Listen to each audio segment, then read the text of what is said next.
understood why a marketing manager like Arvind Kejriwal gets so much coverage. And the reason I'm saying this is essentially because, and I can say this to Arvind, I said this to him, I said, where were you when we broke all the scams? Where were you, Kiran Bedi? Where were you, Anna Hazare, Prashant Bhushan, Yogendra Yadav, Shanti Bhushan? Where were you when we were taking the risks on corruption? You simply did a little marketing campaign around it and then owned it, right? So I wanted to make that point in the context. I therefore believe, I feel stunned today when minute details of the Delhi Assembly sometimes dominate 90% of English news channels. It's just unfair to the people of this country. And there was a time when I was broadcasting out of Bengaluru because someone in the family was not well, and I was anchoring out of my small studio in Bengaluru. So every evening I would come out on MG Road and meet people, and everybody would ask me, sir, so much is happening in Bengaluru. Why is everybody only reporting on Arvind Kejriwal? And truly there was no reply. This is a very Delhi-centric, you can't make Indian media so Delhi-centric. Especially during the floods in Chennai in 2015. Especially during the floods in Chennai, the English media woke up late. Now you can wake up late and then turn, you can say all our reporters are rescue agents. They're not. The fact is that the Chennai floods was largely ignored for the first 24 hours, which is grossly unfair. Right. Mr. Bhaskaran actually makes a point rather than asking a question. He says, under extreme stress from all quarters, how can I come to normalcy and how is the theme tolerance applied? So I'll take that as a point. Umesh Agarwal wants to know whether secularism can be redefined to promote mutual respect among faiths. Right now it's being used for majority bashing and minority appeasement. How do you plan to redefine the image of secularism? And if I may add to this, just a flip side, if I eat beef, which I don't, by the way, does that make me an anti-national? Absolutely not. Absolutely. Those who want to define your nationalism by what you eat are doing a disservice to people in this country. I'm totally and completely against them. We have to come up with a slightly more complex understanding of what is secularism.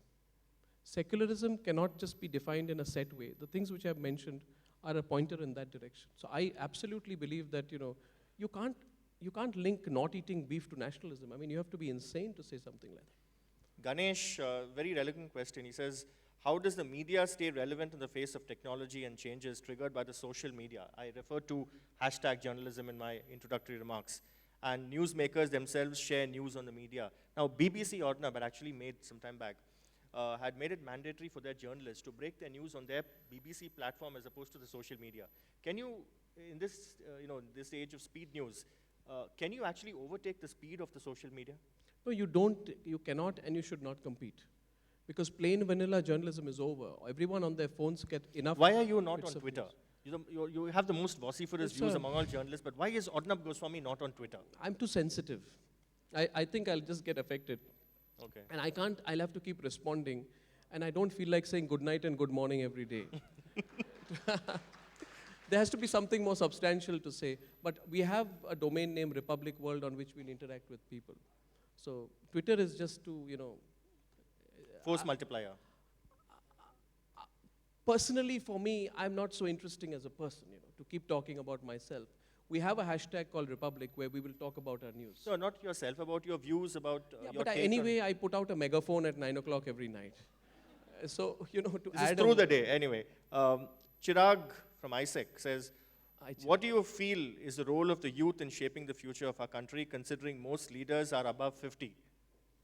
Well, in India, it's considered to be youthful to be 50. We have a youth leader who's approaching 50.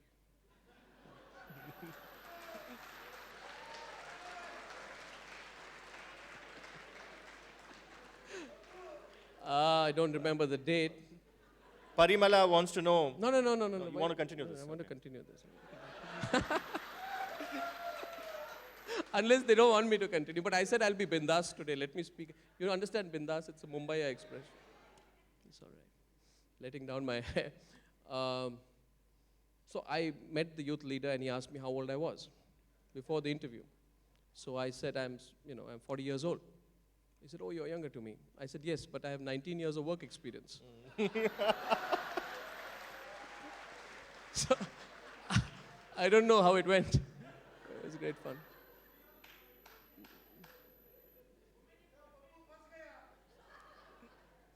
Okay, have you done? Should I ask the next question? Okay, Parimala wants to know, okay, why is most news negative? Why is news so negative, sensational? Uh, why does only negativity make news? What happens to the soft stories, the feel-good human interest stories? I remember on NDTV we used to have an "And Finally," which was a soft story, right? And I must also point out something that is coming up in my book about Arnab, and Arnab was news editor. He was not somebody who's only the face of a channel. Arnab, in his previous positions, has also been somebody who always encouraged reporters and has even reworked scripts. He's done a lot of work behind the scenes. I remember you would ask me to go to Yerwadi a year after that fire tragedy, and I did a story, an investigative story with those inmates still chained. And I remember you vetted that script and you made it a headline. Yeah. But the bigger question here is, why is that there's so much of negativity on television, especially primetime television? Yeah, because for a simple reason, negativity has to be challenged and negativity has to be destroyed. The way to destroy and decimate negativity is not by avoiding it, it is by confronting it. And since you're speaking of stories, let me elucidate this in the audience. You would remember, Sanjay, that there was a reporter called Sampad Mahapatra. There still is in NDTV, great reporter. He once called me and he said that there is a story which has happened in the KBK belt in Orissa, the Kalahandi, Bolangir, Koraput belt, one of the most backward parts of Orissa. And he said, I want to go and report. And when he reported and he went to the place, he found that an entire village was dying because there was mass starvation and there was a drought. And the people were so without food that they took the seeds of mangoes and mixed muddy water in it and made it into a soup. And in that heat, the soup became rotten. And these people were so hungry that they were eating rotten mango soup, which was poisonous. And they were poisoning themselves to death to fight starvation. I was so angry, I took a mic and I stood outside gate number 1 of Parliament till the food minister came. And I asked the question, saying that, why is this happening? The food minister told me then, in Hindi he said, इस देश में इतने करोड़ लोगों के देश में 4-5 लोग मर जाते हैं और आप मीडिया वाले बात का बतंगड़ बना देते हैं. In other words, in this country of many crores, a few people die and you make a big hype around it. Sanjay, in those days of government TV, I managed to smuggle in that soundbite because I deliberately delayed my edit that night. Because I always know if you delay your edit, the last story gets put in the news bulletin. It was a tape bulletin and nobody checks it. So the government censors won't see it because it comes at the last minute. So I pretended that my tapes were lost, I was not being able to manage. And suddenly last minute I told the editor, laga do, put this bite in. We put it in, it went to BSNL where it was uplinked from. And the DD guys did not see it.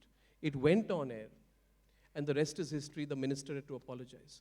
For a 22, 23-year-old, I felt a thrill. I felt a thrill at that time. Because suddenly, I realized that there is this great profession of ours can deliver impact. Now, that answers your question, why is there negativity? To attack negativity, to finish negativity, you have to confront it. I don't believe in the India Matters kind of journalism, where the last line of every story is a whine, W-H-I-N-E, where you say, unless the government does something, the situation will get worse. To force accountability, there has to mix of fear and aggressive journalism, which will force accountability in our country. If you just keep complaining and telling people about the good things, believe me, every government will like. If you were to tell Suresh Kalmadi what beautiful medals, what beautiful stadiums, what a wonderful music, he would love it. And while I was breaking the CWG scam, and I'll conclude with this, while I was breaking the CWG scam, suddenly on a rival channel, a strap started appearing, the real story of CWG. Hear it from the man himself, exposed the CWG truth. So I wondered how I, with all the documents, had been beaten by another channel.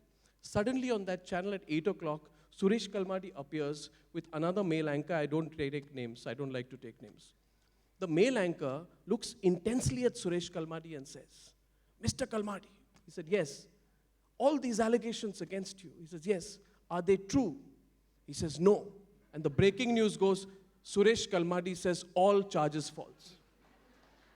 Now, my question is, that man who was asking the question is not confronting negativity, right? He is doing a deal with negativity.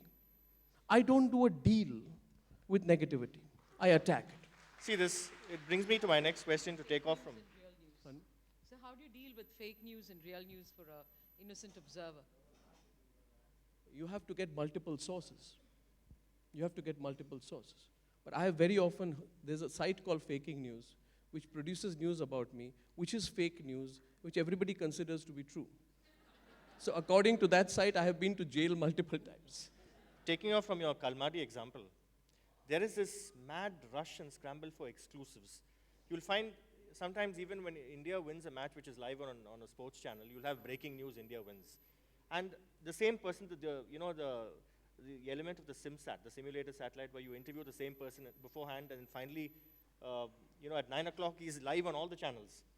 And the race for TRPs, I don't know whether you said it, but it was attributed to you. I don't mind this rat race as long as I'm the lead rat. Now, I don't know if you said it, but how would you respond to? You didn't say it. I said it. You said it. How would I'll you tell you respond what to? I said. Yeah. I said I'm a very quiet person by nature. I didn't want to be in the rat race. But now that I'm in the rat race, I must be the fastest rat. Now, that's an honest statement. I don't think it's Sensationalism, that most people, when they talk about the media, see, the media today is under, the work of journalists is dissected thanks to the social media. How do you feel sensationalism has perhaps, or do you feel sensationalism has eroded the credibility of the mainstream media? No, sensationalism by whose definition? I say what a certain channel did by putting an interview of a rapist was sensationalism. And if those people say that my coverage of Prince, a 6-year-old boy who fell into a borewell, who only came out alive because the entire national media camped in Kurukshetra in Haryana, I don't know if you remember the story of Prince. I say if that is sensationalism, then so be it. Because I feel the media lost its job. In 1996, Sanjay, Appan Menon was our news editor. He told me to go and cover a story about a child who had fallen into a borewell. I was fresh out of Oxford. I refused. And I said, I want to cover BJP, Congress, Foreign Affairs, something. Appan told me, Sanjay, that one day will come when you'll realize that the story of child falling into a borewell that was meant to be covered by a government is a story of apathy. It's the first headline, not a story that you should dismiss. I did not listen to him. I did not cover that story. I don't know whether that child lived or died. But 10 years later, when Prince fell into a borewell, it was as if my conscience had come back to teach me a lesson.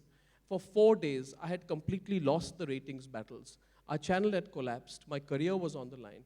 For 4 days, I covered the story of Prince because I had lost everything in life anyway. As a 31-year-old, I was being considered to be a professional failure. And they say in life, when you have nothing to lose, then you go for the kill. I at least said, let me do something for this child. For 4 days, we camped. For 4 days, we opened the phone lines. We opened the Twitter, email, everything. The whole country would, respond if there would be one shot of Prince's hand moving from left to right. The whole country came together to save a child. And when Prince was brought out alive, I could feel the heartbeat in me, And when the army came out and said that Prince is alive, my whole newsroom started crying. Now, if somebody says to me, Sanjay, and all these people in Lutyens, Delhi say Arnab does sensational journalism, if coverage of this kind is sensational, so be it. If following D.A. Raja with a mic till you harass the hell out of him is sensationalism, then so be it. Who defines what is sensationalism and who's not? Am I making... Absolutely. This is Anita Pradeep's question. What is the secret of your arrogance? Anita, where are you? Hey, what is the secret of I'm not arrogant by nature. I don't know, I mean it in a good way. You see,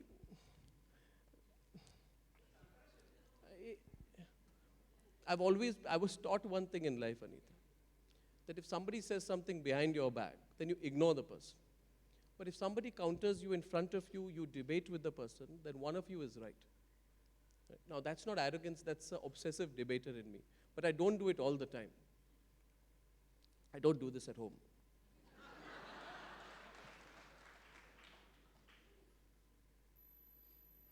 Thank you. No, I said in my introductory remarks, he's one of the most soft-spoken persons you can ever come across, one-on-one.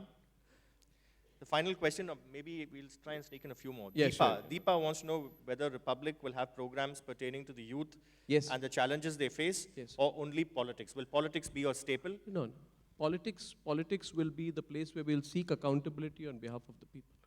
Our voice is youthful. And when I mean youth, I don't mean a demographic youth. I talk about people who believe in the future of this country, who in a very simple way feel that you can use the media as a catalyst. I'm saying, come and use me. I'm bringing together a group of journalists. I'm not overpaying them. I don't have money. I can't fight the battle on resources. But what I do know today is that the world is democratic in the sense that nobody can separate me from you. If big money separates me from you, I know that good journalism will find a way to reach you.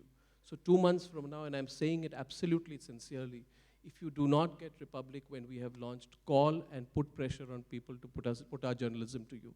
Watch us, like us, hate us. Experience the journalism we put through, because we will be Republic, the voice of the people, right? And we are putting our journalism to the test. This is the first time that a group of journalists has come out and has said that we can do good journalism independently. In a country where media is sold out to corporate and political interests, this is a change. So I actually am among you today to openly and quite shamelessly seek your support. So I want that support from all of you for whatever good, bad we've done. Because I don't want this journalism to die. I want this journalism to be institutionalized and to live beyond and after me, if necessary. Good luck to you in your challenge Thank you. to break those barriers, and especially to break the Chinese wall between editorial and marketing. If we can take 1 or 2 more questions. I know there are a lot of them. It's such a well-behaved audience. Yeah, yes, sir. So I can't hear. You can shout out your question. I completely agree with you. So we are on the same page, sir, on this. He is not on air. He was not on air on that day, so. Yes. One second, sir. 1 second. Not Parliament, yeah. So I have openly campaigned for the right to read. I've done programs on it. I'm told that it's too complicated to implement, but I'm totally for it, sir. Totally for it, sir. Yes, sir. Yeah, it's very simple. Sir. Arnab, you Yes. said the resource crime. I want to ask you, will you all watch Republic or not? At least let me, after all this frankly speaking that the gentleman has done, let me go back feeling that I will have your viewership. So will you watch it or not? To say, because my team of reporters is working really hard. Day and night we are working to bring this channel alive to you. So that is my promise. You like me, hate me, please don't not watch Republic when we launch. That's all. I think Arnab will have his highest viewership TRPs from Chennai. That's for sure. Yes, sir. Yes. And will you call your cable operator or not if you don't get the channel? That's all. Please, I request that. Yeah, one last question, Okay. please. Yes, sir. Okay, we'll have we'll have a voice vote. Whoever can shout the question the loudest. Okay, he wins it. Yes, sir. Yes. News are at 8. Okay. I will do News Hour on Sundays also this time on Republic. That's my promise to you. If required, I'll do it 7 days a night. But you have to watch me this time. Thank you, Thank you. ladies and One gentlemen. last question from there. One last question, yes. Yes, sir. The gentleman with the tie? Yes.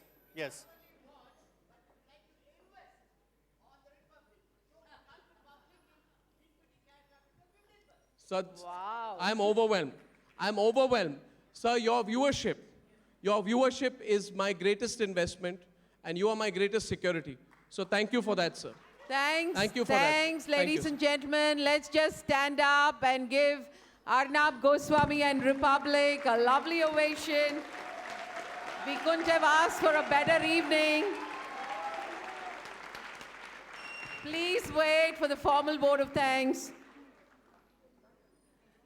Ladies and gentlemen, on behalf of FICCI Flow Chennai, it is my pleasure to thank Mr. Arnab Goswami for sparing the time to be in Chennai for the very first time ever.